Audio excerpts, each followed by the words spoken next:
তালপাতা রান্নাঘর থেকে বলছি। আমসত্ত্বর ভিডিও চলে এসেছে। আমের সিজনে আমের ভিডিও দিব না তাই কখনো হয়? দেখতে পাচ্ছেন, এটা চিনতে পারেন? এই যে কুলার মধ্যে যে লাইরা দিছি, কুলার মধ্যে যে নিচে ডিজাইনটা থাকে সেইটা দেখা যাচ্ছে। এই যে দেখেন রোদের তাপে আমসত্ত্ব শুকিয়ে ফাইটা গেছে গা, নিজে নিজে উঠে আসতেছে। এই যে দেখেন টেবিলও লাইরা দিছি, জায়গায় হচ্ছিল না, অনেক বেশি আম। তা আমি আমটাকে কেটে ধুয়ে বেছে তারপরে সেটাকে ঠান্ডা করে তারপর ময় মশলা দিয়ে সুন্দর করে ডালায় কুলায় লাইরা দিছিলাম।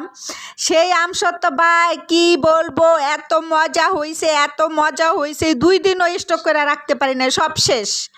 এটা কি হচ্ছে ভাই আমার সাথে? এত কষ্ট করে আম নিয়ে আইছি, সব আমি আচার দিব? কিছুটা তো আমসত্ত্ব দিতে হয়। হ্যাঁ, সেই আমসত্ত্বগুলি এত মজা হয়েছে যে সব শেষ হয়ে যাবো গা। আমি জ্যৈষ্ঠী মাসে গরমে আমি কি খাবো? এমনি আমার হাই প্রেশার, আমার পোলাপাইনগুলো এত মজা পায় খাবারের মধ্যে, সব শেষ করে ফেলায় জানেন। আমি কই একটু ভিডিওটা কইরা নেই তারপরে খাও। ভিডিওটা পর্যন্ত ভালো করে করতে পারি না, করা শেষ হয়েছে সাথে সাথে আবার হামলা লাগাই দিছে আচারের উপরে জানেন। এই চুরি করে ওই যে দেখেন টেবিলের কোনায় কোনায় ফাঁকা, ওইটি খায়া নিছে। এই ভিডিওটা করতে করতে আমি কত কষ্ট করে যে রাখছি, নাইলে এটাও শেষ হয়ে যেত জানেন। আর মজা হবে না কেন বলেন তো? আমসত্ত্বর মধ্যে আমি চিনি দেই নেই যাতে টক বেশি থাকে, পোলাপাইনে না খায়।